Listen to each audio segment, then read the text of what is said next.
Hermanos, muy buenos días, la paz de Dios. Continuamos con nuestras lecturas bíblicas matutinas. Continuamos ahora con el capítulo 3. Vamos a leer los primeros 7 versículos. Prepare su Biblia, prepare pues su corazón sobre todo para que podamos abrirle el corazón al Señor de estos versículos que el Señor nos regala en la primera carta a Timoteo capítulo 3, versículo 1 al 7. Gracias a Dios por su vida, gracias a Dios por sus saludos, gracias a Dios por sus oraciones y gracias a Dios por compartir y por suscribirse en nuestros canales de Facebook y de YouTube. Vamos a dar inicio con estos 7 versículos después de que Pablo nos habla acerca de las instrucciones de la oración, de que Pablo dirige algunas instrucciones a los hombres, a las mujeres y acerca de la oración también y de su forma de comportarse. Ahora también va a hablar acerca de los requisitos de los obispos, de los requisitos del que sirve a Dios, y esto es no solamente para nosotros sino para todos. Pongan mucha atención y esperamos que el Señor en esta lectura Él pueda hacer el propósito que desea. Dice así 1 Timoteo capítulo 3 verso 1 al 7. Palabra fiel: si alguno anhela obispado, buena obra desea. Pero es necesario que el obispo sea irreprensible, marido de una sola mujer, sobrio, prudente, decoroso, hospedador, apto para enseñar, no dado al vino, no pendenciero, no codicioso de ganancias deshonestas, sino amable, apacible, no avaro, que gobierne bien su casa, que tenga a sus hijos en sujeción con toda honestidad. Pues el que no sabe gobernar su propia casa, ¿cómo cuidará de la iglesia de Dios? No un neófito, no sea que envaneciéndose caiga en la condenación del diablo. También es necesario que tenga buen testimonio de los de afuera, para que no caiga en descrédito y en lazo del diablo. Estos son los 7 versículos que tenemos aquí en la palabra de Dios en esta hermosa mañana. Notamos que por segunda vez Pablo presenta su mensaje con la expresión que es palabra fiel. La primera ocasión lo dijo en el capítulo 1 verso 15, cuando dijo: palabra fiel y digna de ser recibida por todos. Aquí también inicia diciendo palabra fiel. Lo que él está a punto de decir con respecto al oficio del obispo, con respecto al oficio del que sirve o servimos a Dios, es de considerable importancia para la vida de una congregación cristiana. Si una iglesia va a pelear la buena batalla de la fe, necesitamos buenos obispos. Servir a la iglesia como obispo es en verdad una buena obra. Pero, ¿qué es un obispo? La palabra griega que Pablo usa aquí también es traducida como superintendente, como supervisor, como ministro, y podríamos aplicarla nuestro tiempo como pastor.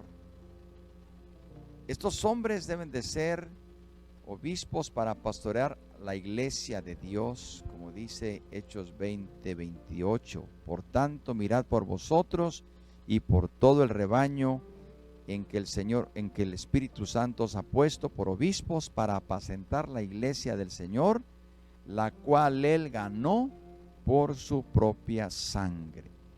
Queridos hermanos, Pablo está hablando de los obispos, pero después habla también de los ancianos que dirijan bien los asuntos de la iglesia. Se refiere a obispos y también habla de ancianos. Vamos a ver más adelante en el capítulo 5, versículo 17, habla de los ancianos y se refiere también a aquellos que trabajan en la obra y que predican y que enseñan la palabra de Dios.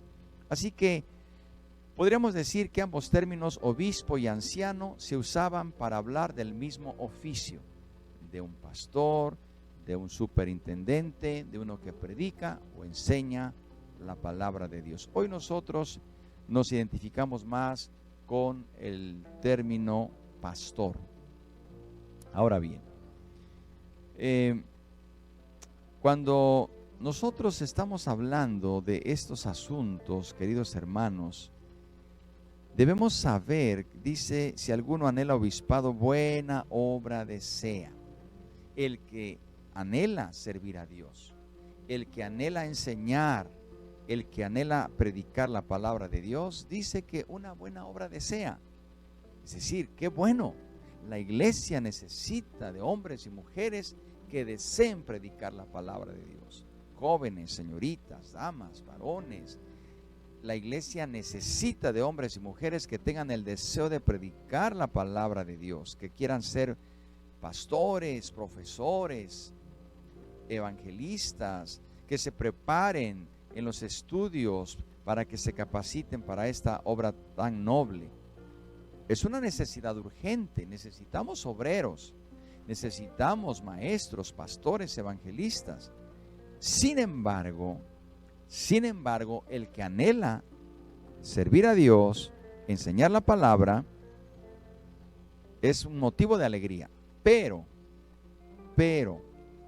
quien desea hacer esto debe saber que hay una grande responsabilidad, que hay mucha responsabilidad, que el que es llamado para predicar, para enseñar la palabra de Dios, tiene que tener estos requisitos o tiene que esforzarse en adquirir estas cualidades para que así la obra de Dios sea bendecida.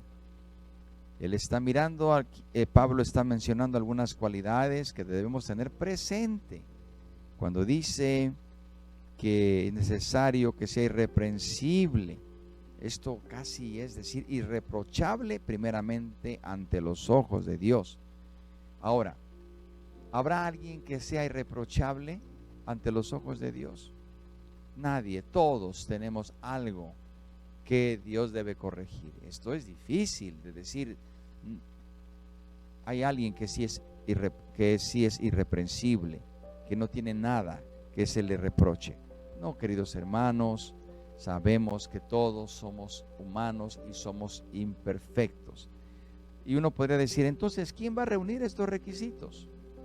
Bueno, Pablo está pensando en un cristiano maduro, en un cristiano que va desarrollando un carácter que glorifica a Dios, y que Pablo se está también refiriendo que nosotros debemos procurar siempre dar un buen testimonio y debemos procurar ser irreprensibles, es decir, que no seamos candidatos a que se nos llame la atención por alguna falta, que no seamos sujetos de que se nos llame la atención por alguna falta. Debemos procurar siempre hacer las cosas como Dios quiere, con los de adentro y con los de afuera.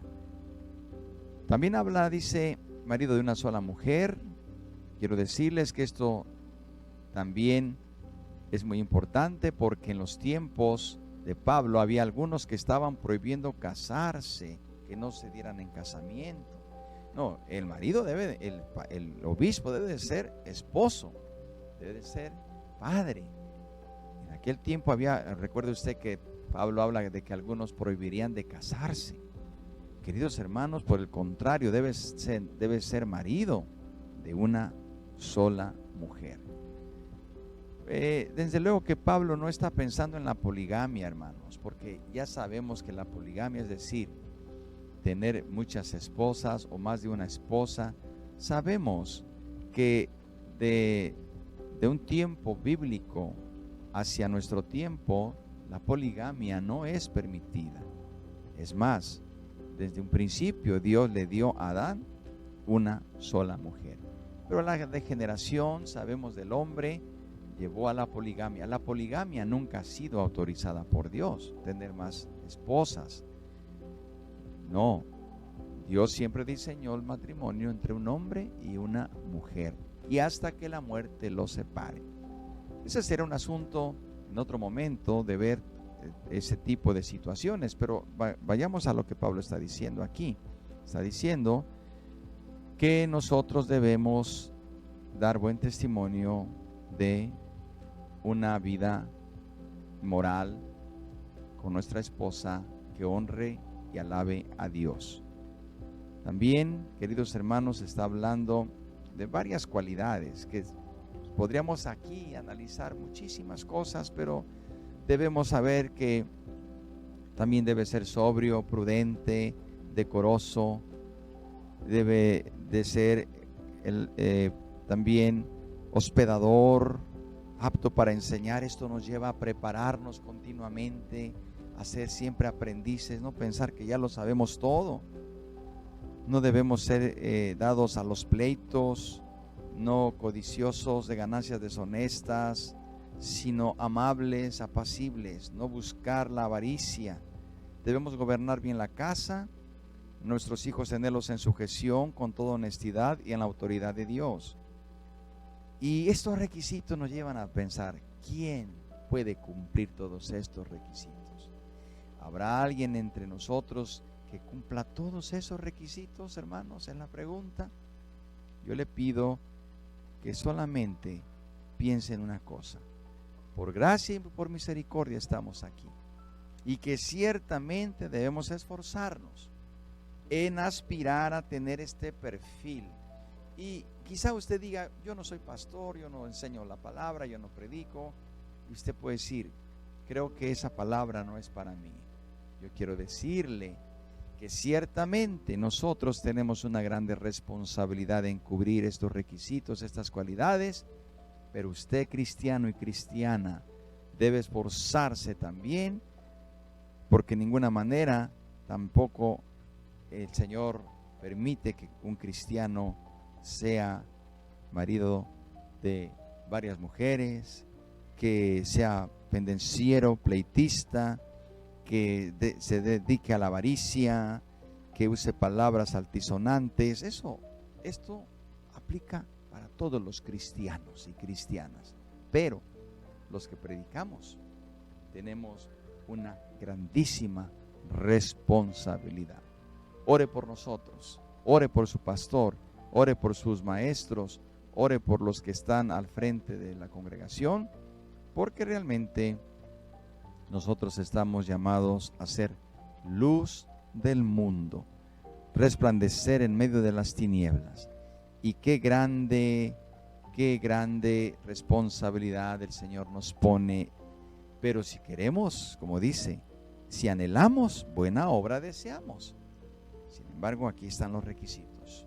Yo le animo para que usted se siga esforzando en Cristo y que usted también sirva a Dios, no necesariamente como pastor, como evangelista, como maestro, pero sí, en cualquier área que usted sirva al Señor, también debe buscar estas cualidades y características. Y desde luego, repito, nosotros los que sí entendemos que hemos sido llamados a este santo ministerio, tenemos que esforzarnos siempre, todo el tiempo, para honrar a Dios, y que por su gracia y su misericordia estas cualidades se reflejen en nuestra vida cotidianamente. ¿Por qué no oramos? Oramos, ¿le parece bien? Y que el Señor nos siga ayudando y que su gracia se perfeccione en nuestras debilidades, como también Pablo lo decía. Señor, gracias en esta hermosa mañana. Gracias te damos porque eres bueno, bondadoso y misericordioso. Ponemos en tus manos, Señor, este día, esta lectura. Te pedimos, Padre, que nos ayudes a los que predicamos tu palabra, a los que enseñamos tu palabra. Ayúdanos para tener esta vida que te honre, que te glorifique. Y te pido, Señor, que a todos aquellos también que te sirven se esfuercen, que aquellos que han recibido un ministerio para cualquier tarea en la iglesia se esfuercen también y nos esforcemos juntos para que haya una iglesia saludable, una iglesia victoriosa, una iglesia que vaya de triunfo en triunfo y de victoria en victoria. Y ten misericordia de nosotros, Señor, para que nos podamos presentar delante de ti como obreros, que no tengamos de qué avergonzarnos y que usemos bien la palabra de verdad. Te lo pedimos, Padre, y ponemos todas las necesidades en tus manos. Por Cristo Jesús. Amén y amén. Dios le bendiga, que tenga usted un buen día y con el favor de Dios, mañana le esperamos para terminar el capítulo 3 de esta carta. La paz de Dios sea con usted.